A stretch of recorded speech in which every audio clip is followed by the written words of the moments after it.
3 தடுப்பணைகள் கட்டப்படும் என்று அவர் தொகுதிக்கு நான் இப்போது வாக்குறுதி கொடுத்துருக்கேன். எஸ்டிமேட் தயார் பண்ணியிருக்கோன்னு சொல்லியிருக்கேன்.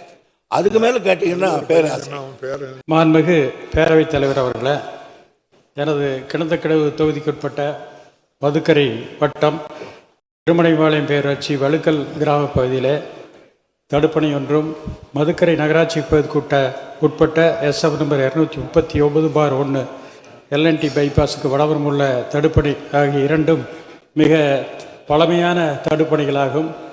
அந்த தடுப்பணைகள் இரண்டும் தற்போது இடிந்து விட்டது. அதனால் அந்த ஆற்றில் வருகின்ற தண்ணீர் வீணாக சென்று கொண்டிருக்கிறது.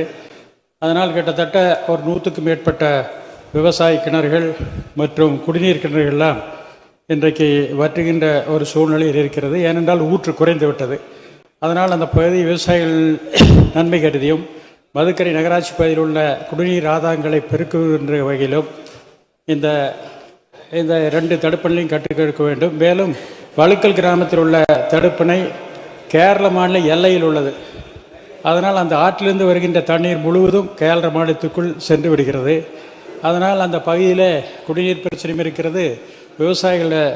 விவசாயிகளுடைய கிணற்றுக்கும் தண்ணீர் இன்றைக்கு கிடைப்பதில்லை.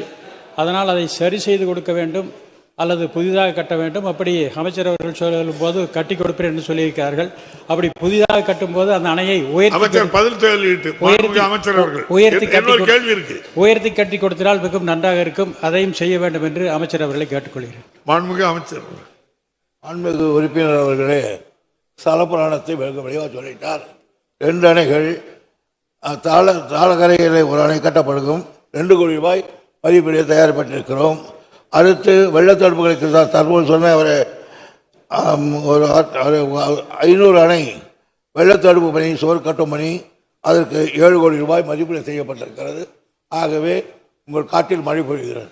மாண்புமிகு உறுப்பினர் தாமோதரன். மாண்புமிகு பேரவைத் தலைவர்களே, மேலும் எனது தொகுதிக்குட்பட்ட கோவை மாவட்டம் மதுக்கரை வட்டம் மாரிசெட்டிபதி கிராமத்துக்கு அருகில் மேற்கு நோக்கி ஒரு ஆறு சென்று கொண்டிருக்கிறது. மழைக்காலங்கள் மிக அதிக அளவில் தண்ணீர் அது சென்று கொண்டிருக்கிறது.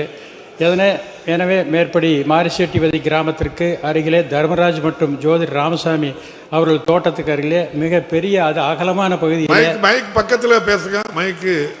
அகலமான பகுதியில் அமைச்சருக்கு கவனிக்க முடியாது பேசுங்க.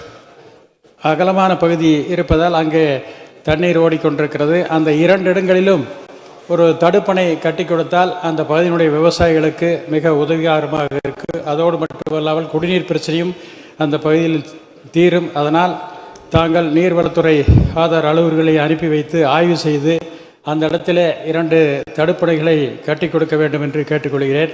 மேலும் அந்த மதுக்கரை வட்டத்தில் நிறைய தடுப்பணைகள் இருக்கிறது. ஒரு சில தடுப்பணைகள் தூர்ந்து விட்டது. அதனால் இந்த ஆண்டு மழைக்காலம் வருவதற்குள் அந்த தடுப்பணைகளை தூர்வாரி கொடுக்க வேண்டும் என்று அமைச்சர் அவர்களை கேட்டுக்கொள்கிறேன். தூர்வாரணும், தடுப்பணை வேணும், அவ்வளவுதான். 3 தடுப்பணைகள் கட்டப்படும் என்று அவர் தொகுதிக்கு நான் இப்போது வாக்குறுதி கொடுத்திருக்கேன். எஸ்டிமேட் தயார் பண்ணியிருக்கோன்னு சொல்லியிருக்கேன். அதுக்கு மேல கேட்டீங்கன்னா பாதகம் செய்பவரை கண்டால் நாம் பயம் கொள்ளலாகாது பாப்பா. மோதி மிதித்து விடு பாப்பா, அவர் முகத்தில் உமிழ்ந்து விடு பாப்பா.